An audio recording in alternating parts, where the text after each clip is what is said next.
আমি নবী আমার প্রেম আদব থাকবে না। আর হাসান হুসাইনকে যে প্রেম না করে আল্লাহ নবী বলল সে আমার সঙ্গে বুকস করলো, আর যে আমার সঙ্গে দুশ্মনী করে বুকস রাখে আল্লাহ পাক তার উপরে লানত দেয়। শুনছেন তো নাকি?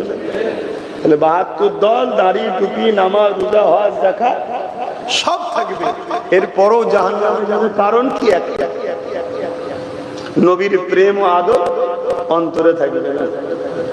শুনছেন? খুব সাবধান।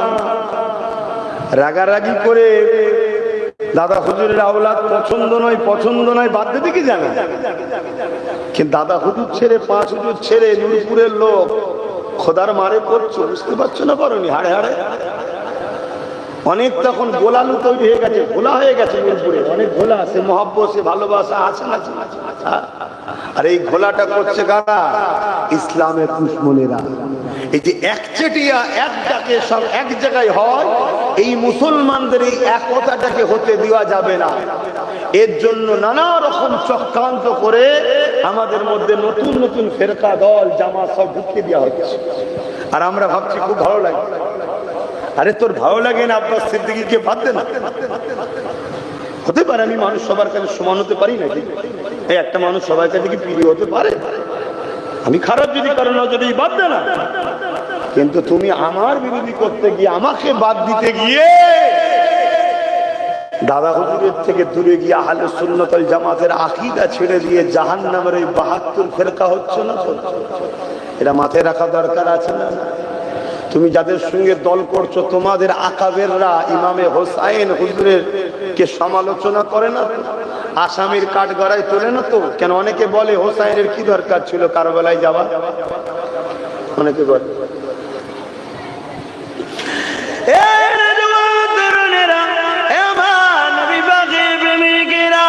আমার ইমামে হোসাইন পাক কারবালা জমিনে তিনি স্বইচ্ছায় যায়নি গো। এক নবী পাকের ভবিষ্যৎবাণীও রয়েছে। আমার এই সন্তানটা একদিন কারবালা জমিনেতে আমার উম্মাত দাবিদারদের মধ্যে থেকে একদল মুনাফিকদের হাতে আমার এই উম্মাতটা বড়, আমার এই সন্তানটা বড় নির্মমভাবে শহীদ হয়ে যাবে। নবী পাকের ভবিষ্যৎবাণী তো বাস্তবায়ন হবেই হবে। এই যুবকেরা, তরুণেরা, বাপেরা, দ্বিতীয় নম্বর কথা হলো ইমামে হোসাইন পাক যখন মদিনা শরীফ থেকে মক্কা জমিনে চলে এলো, এই মক্কা শরীফে তিনি থাকতে লাগলেন। মক্কার মানুষেরা ইমামে পাককে পেয়ে বড় খুশি হয়ে গেলে, বড় আনন্দ করতে লাগলে। ইমামে পাককে চতুর্দিক দিয়ে তারা নিরাপত্তায় ঘিরে রাখলে। ও হযরত ইমামে হোসাইন, আমরা আমাদের জীবনের শেষ নিঃশ্বাস পর্যন্ত থাকতে আপনার উপরে কোনো আঁচ আসতে দেব না। পুরো পৃথিবী যদি একদিকে হয়ে যায়, আমরা নিজেদের জীবন দিয়ে নবীর আওলাদকে আমরা জান দিয়ে হলো রক্ষা করব। আরো জোরে বলুন সুবহান।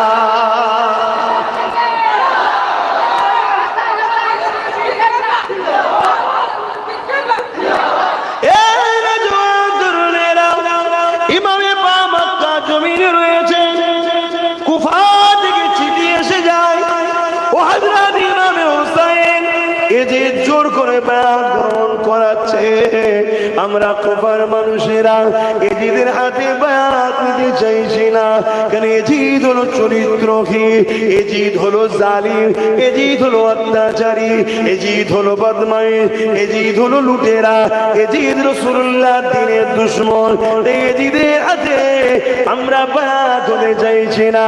এজিদকে আমরা রাষ্ট্রপ্রধান বলে মানতে চাইছি না। এজিদের রাজত্ব আমরা মেনে নিতে চাইছি না। এজিদের শাসককে আমরা তারা অ্যাকসেপ্ট করতে চাইছি না।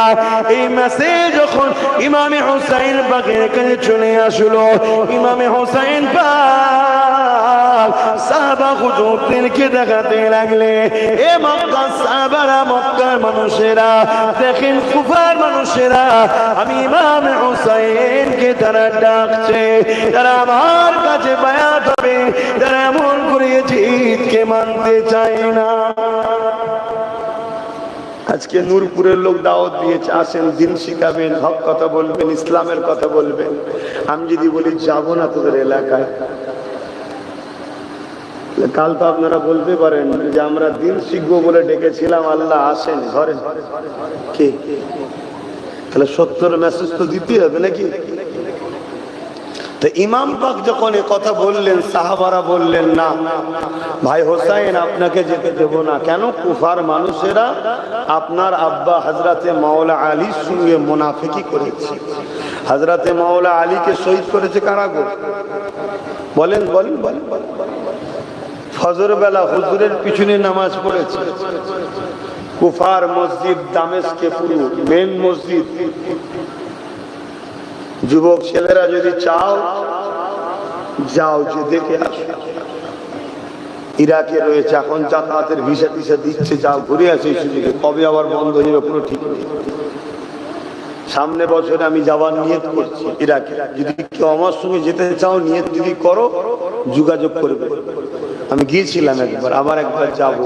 কারণ ও প্রচুর, সবচেয়ে বড় কথা মাওলা আলী হুজুরের মাজার আছে, নবীদের মাজার আছে, ইমাম হুসাইন হুজুরের মাজার মুবারক আছে। তা আমরা ভালোবাসি, আমাদের তো যাওয়া দরকার জিয়ারতে। যদি ছেলেরা যাও যোগাযোগ করবে।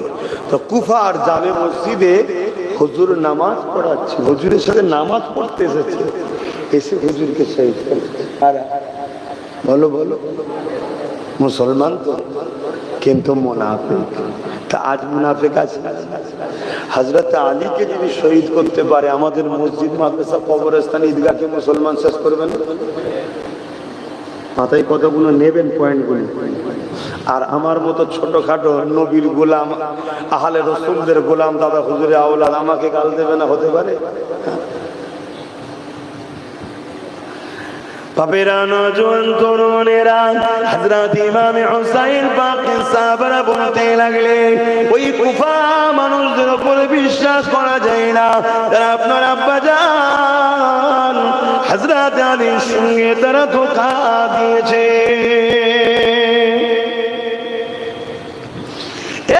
নূরপুরের গ্রামের মানুষেরা, বাপেরা শুনে রেখেরা, ইসলামের যত ক্ষতি মুনাফিকদের দ্বারা হয়েছে অন্য কেউ করতে পারে না গো। হযরত উসমান গনিকে শহীদ করেছিল কারা? এই মুনাফিকেরা। দাড়ি ছিল, মাথায় টুপি ছিল, নামাজ পড়তো উসমান গনির বাড়িতে 40 দিন ধরে ছিল। তারপরে তারা উসমান গনি হুজুরকে শহীদ করে দিয়েছে গো। এমন করে হযরতে মাওলা আলীর সঙ্গে হযরতে ফাতেমা আয-জাহরা রাদিয়াল্লাহু তাআলা আনহা তিনার সঙ্গে মতনৈক্য তৈরি করে দিয়ে এই যুবকেরা জঙ্গে জামাল পর্যন্ত তৈরি করে দিয়েছিল এই মুনাফিকেরা। শুনছেন? একদিকে শাশুড়ি আম্মা রাসূলুল্লাহ রাহালিয়া, আর একদিকে মাওলা আলী, মুনাফিকরা লড়াই, জং, যুদ্ধ বন্ধ করিয়ে দিয়েছে এই মুনাফিকরা। আজকে সেই মুনাফিক আছে না? না, আমাদের একটু হুঁশ করে পা ফেলতে হবে না? হ্যাঁ, আমাদের হয়তো মুনাফিক গ্রাস করে ফেলেছে। হযরত ইমামে হুসাইন হুজুরকে বললেন, আপনাকে পাঠানো হবে না। সাহাবা ভাইদের কথা শুনে রয়ে গেলেন। আবার চিঠি এলেন, চিঠির পর চিঠি, চিঠির পর চিঠি আসতেইছে।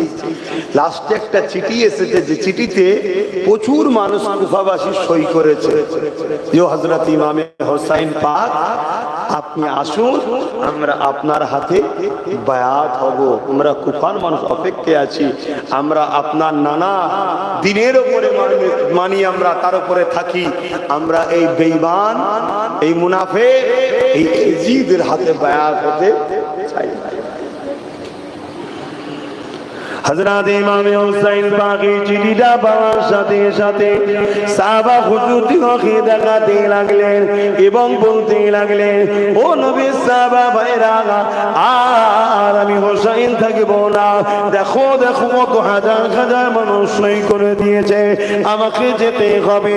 এবং শেষে একটা লাইন লিখে দিয়েছে, ও হযরত ইমামে হুসাইন, যদি আপনি না আসেন কিয়ামতের দিনে দয়ার নবীকে আমরা জানাবো, ইয়া রাসূলুল্লাহ হাবিবাল্লাহ, আপনার নামাজের কাছ থেকে আমরা দিন নিতে চেয়েছিলাম, আপনার নামাজকে আমরা রাষ্ট্রে প্রধান মানতে চেয়েছিলাম, তিনার হাতে বায়াত দিতে চেয়েছিলাম, এজিদের শাসনকে আমরা মানতে চাই না, কিন্তু আপনার নামাজ আসে না। এই ইমামে হুসাইন কিয়ামতের দিনে রাসূলুল্লাহর কাছে অবজেকশনটা দেব। আল্লাহ নবীর নামাজ হযরত ইমামে হুসাইন বলতে লাগলে, আর কেউ আমাকে রুকবেন না, আমি যাব কুফার জমিনে।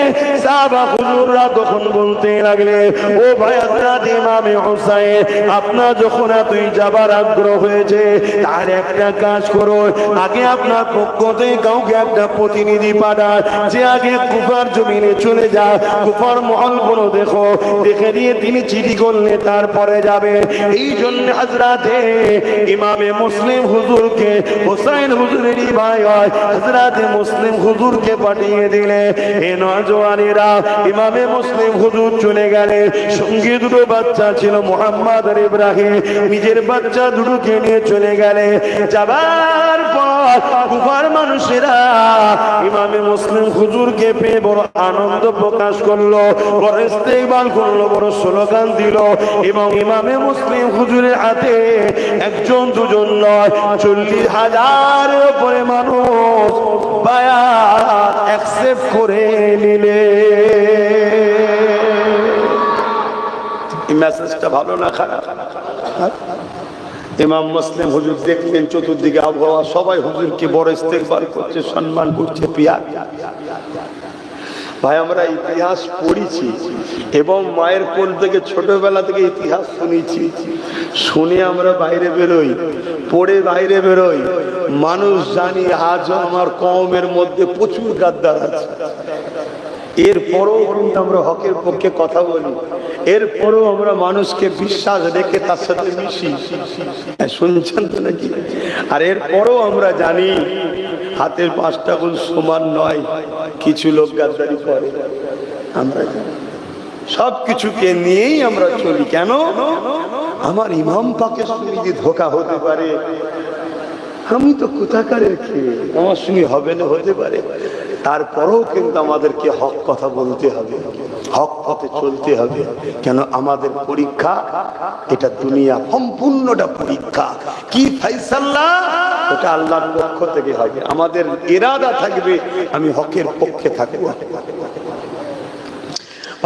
নওজোয়ান তরুণেরা, এ নবী পাকের প্রেমিকেরা, ইমামে মুসলিম হুজুর আবহাওয়া ভালো দেখে হুজুর আমার চিঠি লিখে দিলেন, সালাম দিয়ে বলতে লাগলেন, ও হযরত ইমামে হুসাইন, কুফার মানুষেরা আপনার বড় অপেক্ষায় রয়েছে, আপনি কুফার মানুষের জন্য রওনা দেন।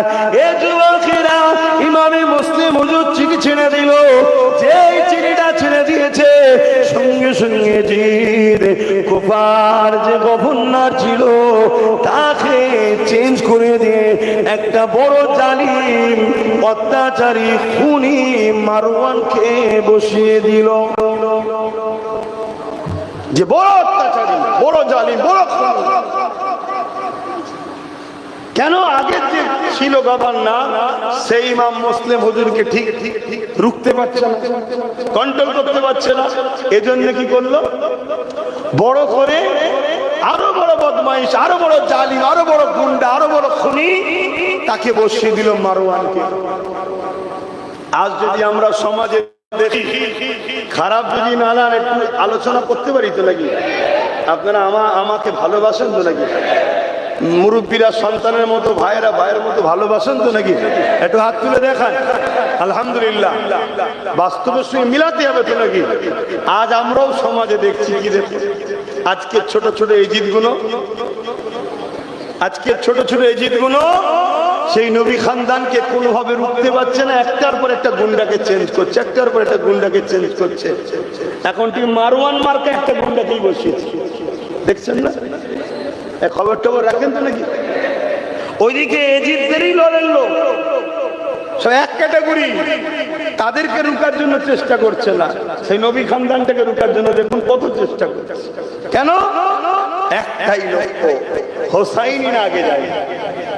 এজিদ যেমনও বাহ্যিক এদের মধ্যে ঠুকুর মুকুর থাকলো, রসুলের বাইরেটা দেখবেন, ওপরটা দেখবেন ছোট বড় থাকে, ঠুকুর মুকুর থাকে, কিন্তু পিছনটা দেখবেন সব রসুলের কুয়া কিন্তু এক জায়গায়। দেখেছেন আব্বা? এদের বাইরে ঠুকুর মুকুর থাকলো, এদের পিছন সব এক জায়গাতে বাঁধা, এক জায়গায়। এদের সব লক্ষ্য একটাই, ইসলামকে মিটিয়ে দাও। কেন? ওই যে বললাম, ইসলাম থাকলে ইনসাফ, ইনসানিয়াত, নাই সত্য, মানবতা। আরে নামাজ, রোজা, দাড়ি, টুপি, হজ, যাকাত এগুলো তো ব্যক্তি জীবনে। আপনি নামাজ পড়েছেন, সমাজের কি লাভ? আমি নামাজ পড়ে এসেছি ঈশার, আপনাদের কি লাভ হলো ভাই? আমি রোজা রাখলে আপনাদের কি লাভ হয়? আমার মুখে দাড়ি, মাথায় টুপি, আপনাদের কি লাভ হচ্ছে? বলুন বলুন বলুন বলুন। কিন্তু যদি ন্যায় বিচার প্রতিষ্ঠিত করা যায়, এ সমাজের সমস্ত মানুষ লাভবান হবে না? হবে না? যদি ইনসাফ থাকে, ন্যায় থাকে, জাস্টিস থাকে, এই সমাজের বেটিরা নিরাপদে থাকবে, রেপ হবে না, দুর্নীতি হবে না। ঘুষ যদি বন্ধ হয়, তাহলে সবাই যার যেটা পাওনা সে সেটা পাবে, অনুপযুক্ত চাকরি পাবে, আর উপযুক্ত বাইরে বাদাম বিক্রি করবে। এটা হবে না যদি ঘুষ বন্ধ হয়। ঘুষকে মিটাবার নাম হলো ইসলাম। জোরে বলুন সুবহানাল্লাহ। এই দিলে ঘুষ বন্ধ হয়ে যাবে তো নাকি? সব হুজুর মিলে যদি ফু দেয়, তাহলে যে হুজুর, যে পীরজাদা, যে পীর, যে আলেম, যে ধর্মগুরু, যে মুফতি মৌলানা ঘুষ বন্ধ করার চিন্তা রাখে না, সেই ইসলামের কি খেদমত করছে? আরে তুমি তো চেষ্টা করো কমসে কম। যদি বলেন চেষ্টা করছি তো, ঘুষ করে সাথে সাথ দিয়ে চেষ্টা করা যায়? কি আমার কথা খারাপ যায় না? এই যে 26,000 চাকরিজীবী মানুষগুলো আজকে বিপদের মধ্যে পড়েছে তো নাকি? এই 26,000 লোকের থেকে কম বেশি ঘুষ খেয়েছে না খায়নি? ওপর থেকে নিচে পর্যন্ত কেউ খেতে বাকি আছে? যদি ওপরেরটা না খেত তো একদিন তো ফাইসাল্লা করে দিত যে মরিস মরগে যা, আমি তো খাইনি। কিন্তু না, ওটাটা বেশি খেয়েছে, ওই জন্য দেখেছেন কেউ কিছু করতে পারছে। ওপর থেকে নিচে পর্যন্ত সব চোর, ঘুষখোর। এটার পক্ষে ইসলাম না বিরুদ্ধে ইসলাম? এটা আওয়াজ দেন। এই ঘুষের পক্ষে ইসলাম না বিরুদ্ধে? আর আমরা মুসলিম দাবিদার, আমরা কোন দিকে? আমরা ঘুষখোরের পক্ষে তো নাকি? হবে না বুঝে সুঝে চলে, কেননা দুনিয়া দুদিনের, আজ আছেন কাল নাই। এ নওজওয়ানেরা, ইমামে মুসলিম হুজুরের সঙ্গে এবারে শক্ত ব্যবহার শুরু হয়ে গেল। এমনকি মারওয়ানে এখন কি দিয়াতে সবাই চূর্ণ বিচূর্ণ হয়ে গেল। ওদিকে বেশি বলার সময় পাবো না। ইমামে হুসাইন পাকের কাছে চিঠি চলে এলো। ইমামে হুসাইন পাক দেখাতে লাগলে, দেখো গো, ইমামে মুসলিম হুজুর চিঠি দিয়েছে। 40,000 মানুষ ইমামে মুসলিম হুজুরের হাতে বায়াত নিয়ে নিয়েছে। এ নবী সাহাবারা, এবারে আমি রওনা দিই। এই বলে রওনা দিতে লেগেছে। এ যুবকেরা কোথায় যাবার জন্য রওনা দিচ্ছে একটু বলবেন? বলুন বলুন বলুন। কুফায় কি জন্যে? দাওয়াত দিয়েছে, দাওয়াত কবুল করে যাচ্ছে না যুদ্ধ করতে। তাহলে জিসাম মুনাফিকরা বলে যে ইমামে হোসেন গেছিল কেন? এরা মানবরূপী পশু তো নাকি? যারা আমার ইমাম পাকের গায়ে দাগ লাগায় তাদেরকে আমরা হালালি মনে করি না। আপনারা কি মনে করেন? হালালি মনে করেন? যদি মসজিদের আজান দেয়, ইমামতি করে, আমি হালালি মনে করি না। তুই কত বড় অবৈধ না হলে এত বড় কথাটা বলতে পারিস? হ্যাঁ, তুই শয়তান এজিদের পক্ষ নিস। এই সমাজে আছে না? না, এদেরও দল ঘুরঘুর করছে পশ্চিম বাংলায় ঢুকে বলে। আমাদের ছেলেরা সব বাইরে বাইরে কাজে কাজে যায়, যে কাজ শিখার নামে ধর্ম শিখে আসছে। ফিতনা শিখে আসছে। নবীকে ধরো, নবীকে ধরো, সমস্ত বিপদ থেকে আল্লাহ তোমায় মুক্তি করবে। আজ নবী ধরতে না পারো, তুমি কাজে কেউ শান্তি হবে না, যেখানে যাবে সেখানে বিপদে পড়বে। হযরত ইমাম হুসাইন পাক বেরিয়ে পড়লেন। এ নওজওয়ানেরা, 82 জন মানুষকে নিয়ে বেরিয়ে পড়লেন। এই 82 জনের মধ্যে মহিলা রয়েছে, পরিবাররা রয়েছে। হযরত হুসাইন হুজুরের বোন হযরত যায়নাব হুজুরও রয়েছে। এই যুবকেরা ইমাম হুসাইন পাকের 3টে পুত্র সন্তান আর একটা কন্যা সন্তান। হযরত সুকাইনা তখন একদম ছোট বাচ্চা কন্যা ছিলেন, তিনাকেও সাথে করে নিয়ে যেতে লেগেছে। বলেন তো দেখি, কেউ যদি যুদ্ধে যায় সে তার পরিবার কন্যা বাচ্চাদেরকে কি নিয়ে যাবে?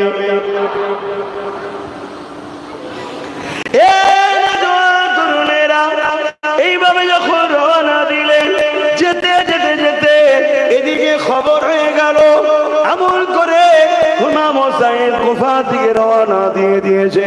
এই খবরটা পাওয়ার পরে এজিদ 1000 বাহিনী একটা টিম বানিয়ে দিল।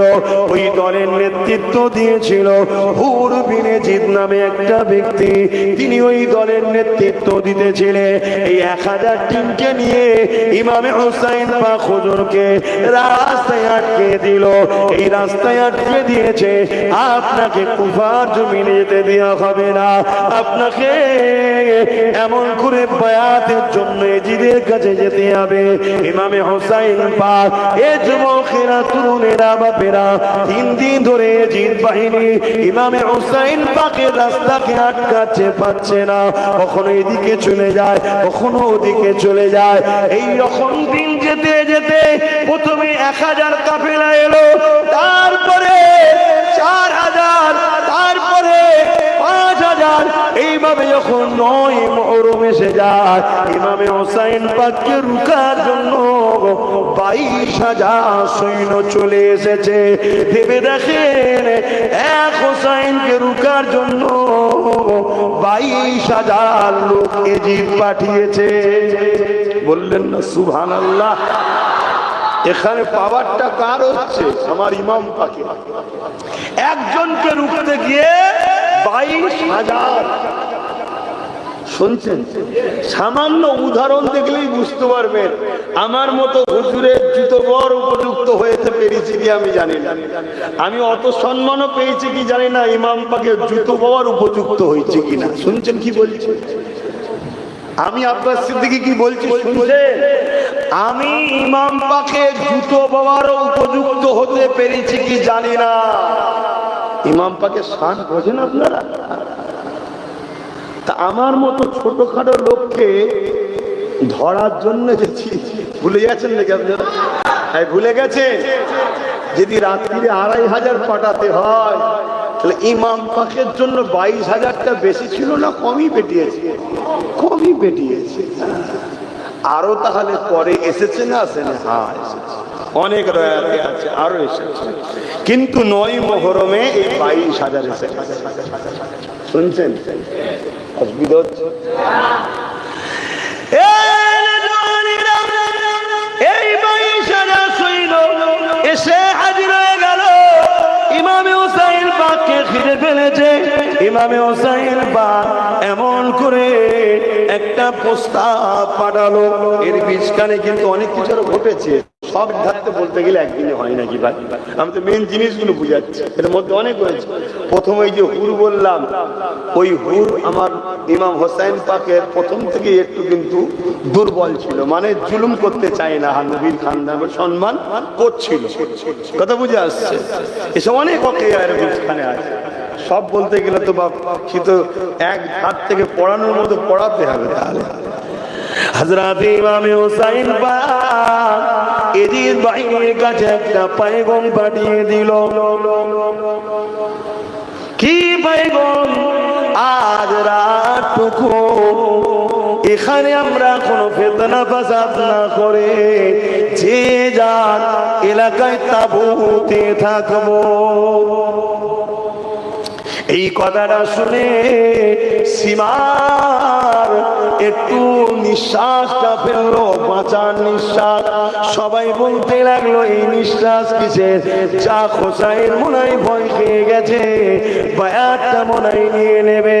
সবাই বলতে লাগলো আমাদের কমান্ডার সীমার যদি না হোসাইন বায়াত নাই, এতে খাবরাবার কি আছে? আমরা 22,000 রয়েছে। সীমার বলেছিল কার বিরুদ্ধে এসেছিস তোরা জানে? শেরে খোদা মৌলা আলীর বেটার বিরুদ্ধে এসেছে। 22,000 কোনো ব্যাপারই নয়। পুরো পৃথিবী যদি একদিকেও দাঁড়িয়ে যায়, হোসাইনের মোকাবিলা করার কোনো মা সন্তান জন্ম দিতে পারেনি।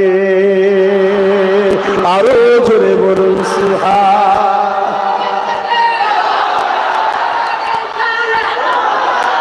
সকলে বলুন ইয়া হোসেন, হাত তুলে বলুন ইয়া হোসেন, ইয়া হাসান, ইয়া হোসেন, ইয়া হাসান। আমরা কারা? বলুন হুসাইনি। আমরা কারা? আমরা কারা? আমরা কারা? এবারে বলবো এজিদি, আপনারা বলবেন মুর্দাবাদ। এজিদি, এজিদি, এজিদি।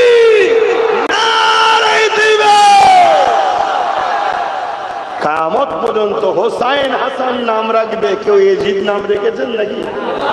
যারা এত পক্ষপাতিত্ব করে ছেলেদের নাম রাখেন না, শয়তান প্রকাশ হয়ে যায় কি? আর অথচ আমার দাদু জান হাসানও রেখেছে, হোসেনও রেখেছে, আছে না? না। আহারে, আহলে রসুলদের নাম রেখেছে খাতুনে জান্নাত। খবে দেখিয়ে বলছে জুলফিকার, বাবা তুমি আমাদেরকে খুব ভালোবাসো, তাই বাচ্চাগুলোর নাম আমার বাচ্চাদের সঙ্গে রেখেছো। জুলফিকার, তোমার উপরে আমার বাবা বড় খুশি, রাজি। জোরে বলুন সুবহান। এই নূরপুর হলো সেই জুলফিকার সিদ্দিক ছোট হুজুরের ভালোবাসার গ্রাম। ভুলে যেও না যুবকরা। আমি আবার বলছি, আব্বাস সিদ্দিকীকে বাদ দাও, ভালো লাগে না, বাদ দাও।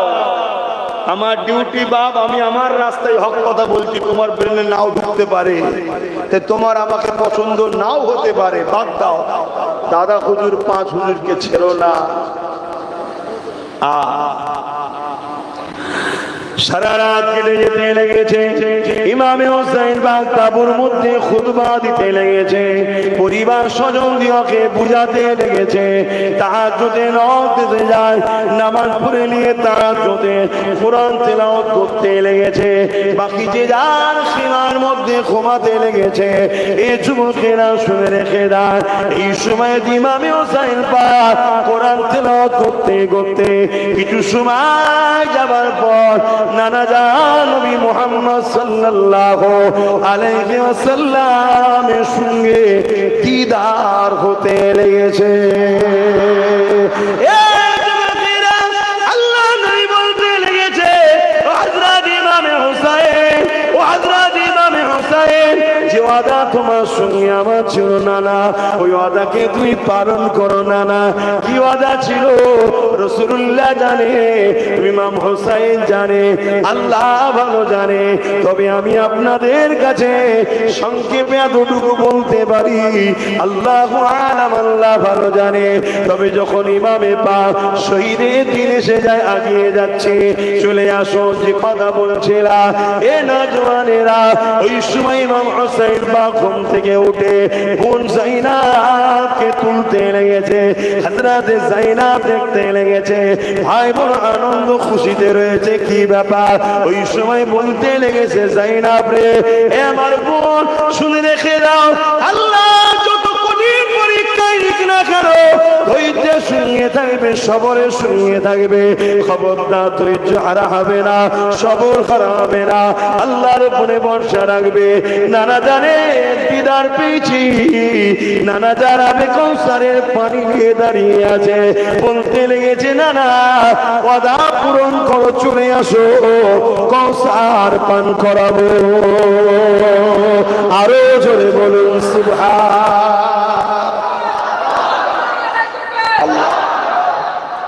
এর পিছনে বহুত বড় রহস্য আছে ভাই। সমাজে রহস্য উদ্ঘাটন করতে গেলে উদ্ঘাটন করা যায়, আবার সব কাঠি দিবার বক্তার তো অভাব নেই না। কেন একটা সময় পড়ার আগে তা আমিও আম ছিলাম নাকি, শিক্ষার আগে এখনো আম মানুষ, সেটা বলছি, কিন্তু শিখতে তো হবে, জানতে তো হবে। শহীদ একটা বড় নিয়ামত, তাই তো নাকি? আমি সংক্ষেপে শুধু এতটুকু টাচ দেবো, ধরে লিখতে হবে। শহীদ একটা নিয়ামত তো নাকি? এই সব কপালে জোটে? এটা বড় কপাল যাবে, তাই না? আল্লাহ যাদেরকে খুব বড় কপাল দেয় তাদেরকে এই মাকামটা আল্লাহ গিফট করে, শহীদ। জোরে বলুন সুবহানাল্লাহ। যেমন হযরতে আলী, হযরতে খালিদ বিন আলী রাদিয়াল্লাহু তাআলা, তিনি 120 বা 25টা লড়াই করেছেন। প্রত্যেকটা লড়াইয়ে তিনি দোয়া চাইতেন, আল্লাহ আমি যেন শহীদ হই। হয়নি। কথা বুঝে আসছে? তাহলে কি তার কপাল ছোট বলছি? নাউজুবিল্লাহ না। তার একটা কারণ ছিল, কেন তিনি সাইফুল্লাহ, আল্লাহ তরোয়াল, আল্লাহ তাই তাকে টুকরো করতে দেয়নি। জোরে বলুন সুবহানাল্লাহ। তো শহীদ একটা কিন্তু লড়াই হলেই যে হবে এমন ব্যাপার নয়, বড় কপালের ব্যাপার। এবং আল্লাহ হোসাইন পাককে সব থেকে বড় শহীদ দিয়েছে। আচ্ছা ভেবে দেখুন তো, নবীর চাচাজান হুজুররাও, হযরত হামজা হুজুর শহীদ হয়েছে, যার কলিজাকে চিবানো হয়েছে। ভাই অতটা আলোচনা হয়? হামজা হুজুরের অতটা আলোচনা হয়? আর আলোচনা হলো হোসাইন হুজুরের আলোচনা যেভাবে হয় ওইভাবে হয় কি? আর না, হোসাইন হুজুরের আলোচনা হলে যে আমরা দুঃখ কষ্টটা পাই ওটা কি পাই না? আমি তেনাকেও সম্মান করছি, বাস্তবটা বুঝাচ্ছি। কেন? মন দিয়ে এবারে শোনেন পয়েন্টটা। যে জিনিসটা আমার নবীর মধ্যে নাই ওটা নিয়ামতই নয়। যে জিনিসটা আমার নবীর মধ্যে নাই ওটা নিয়ামত নয়। যদি নবীর মধ্যে শহীদ না থাকে তাহলে শহীদরা এই দিক দিয়ে তো নবীর থেকে বড় হয়ে যাবে, ঠিক না বেটি?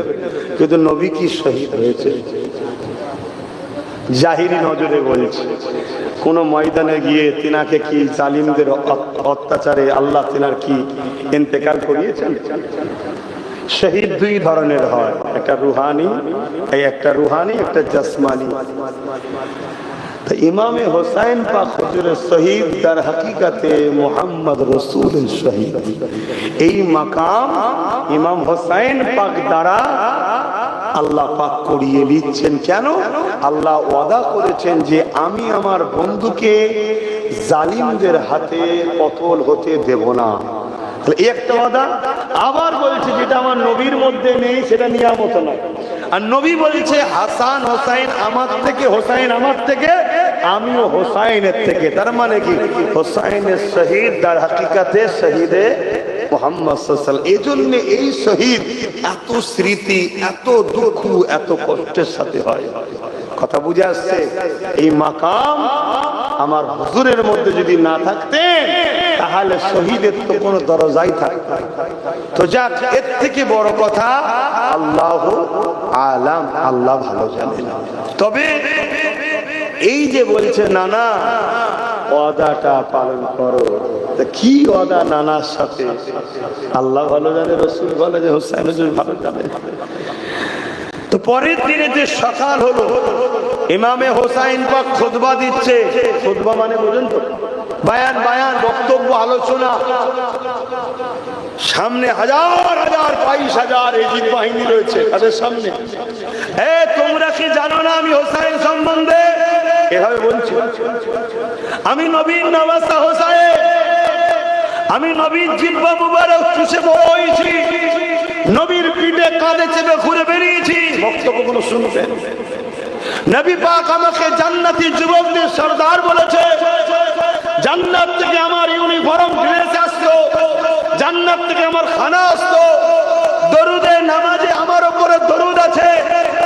তোমরা এত কিছু জানার পরও নবীর কলেমা পড়ে মুসলমান দাবি করে অস্ত্র হাতে নিয়ে হোসাইনের বিরুদ্ধে তোমরা কেন লড়াই করতে এসেছো? ভাই, কেউ ভুলে থাকলেও শুধরানো দরকার আছে না? না। তারপরে ইমাম পাক বলছে, এরপরও তোমাদেরকে বলছি আমাকে মক্কা শরীফে ফিরে যেতে দাও। আমি কুফায় যাব না, পরিবার বাচ্চালে মক্কায় ফিরে যেতে দাও। আমার উপরে তোমরা জোর জুলুম করো না। একটা কেউ পরিবর্তন হয়েছিল? অথচ 22,000-এর মধ্যে 7,000